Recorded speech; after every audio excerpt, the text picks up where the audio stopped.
So after using a Mac for close to a year now, here are some Mac tips most people haven't even heard of that will make your Mac experience even better.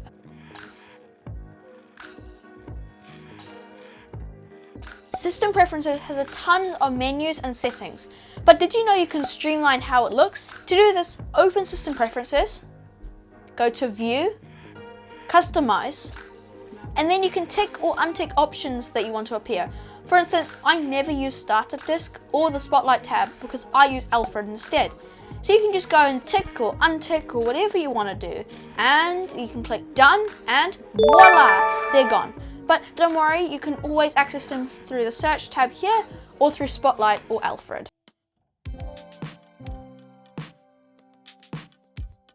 So have you ever wanted to look around a place you've always wanted to go to? Or have you ever wanted to check out the roads or amenities nearby to a place you're visiting?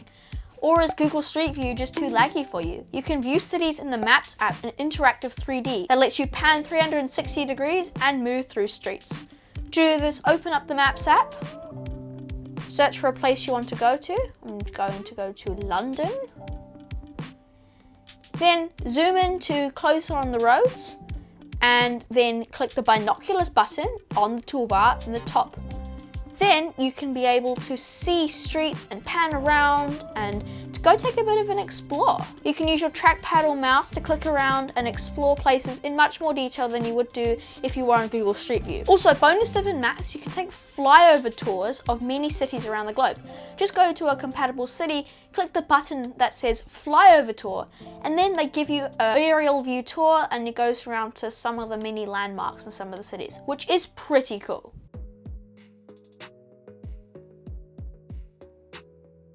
Now this one is a quirky one. Keychain Access is an app on your Mac which lets you view passwords in Keychain, but not just your account ones. Let's just go to the app now.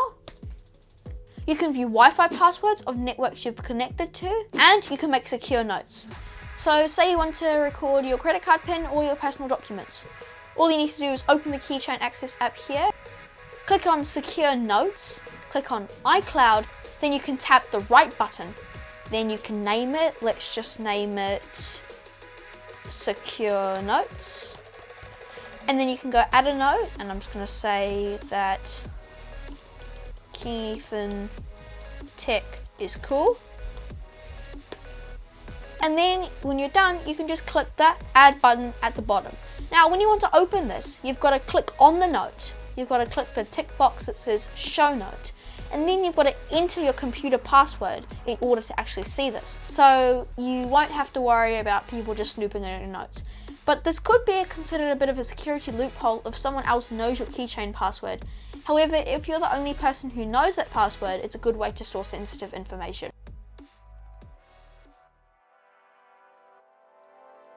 So Apple is known for restricting customization, but did you know you can change the icons of Finder folders? To do this, download an icon you want to use from Flat Icon or elsewhere, and I've got mine here. Then you can copy it with Command C. Then you need to go to the folder that you want to modify, then right click on the folder and go to Get Info. Then click on the default blue folder icon and use the keyboard shortcut Command V. Then it goes and changes the folder icon and you have the customized folder icon. Now don't worry, if you don't like it, you can always go backspace on this and this reverts it back to the normal blue folder icon. But you can always just go and put that back on again. And it actually makes it look pretty cool because you can see here I've got this YouTube icon for my YouTube videos.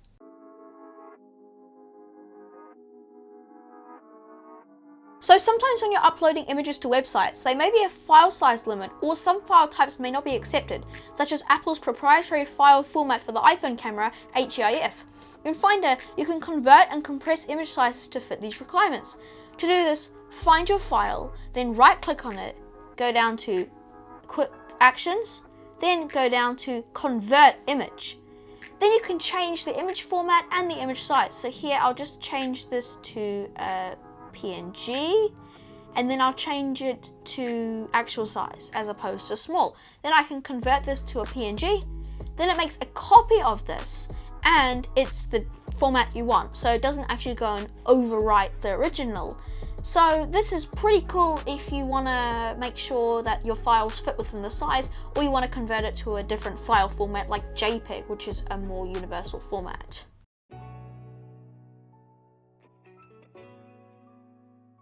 So if your desktop is a hot mess, bring some order to it with stacks. So how to do this? Right click on your desktop and click the button Use Stacks. Now you can just click on the different types of file stacks to access your different file types, and this really cleans up your desktop. And so it makes sure that everything is more cleaner. And then if you want to open it, you just click on it, and then if you want to close it, you just click on it as well. So this is pretty cool, and this will hopefully make sure your desktop looks less of a dog's breakfast. So I hope you can make some use of these Mac tips, and if you want to see more of these, drop a comment down below and like this video. So thanks for watching, and I'll see you in the next video.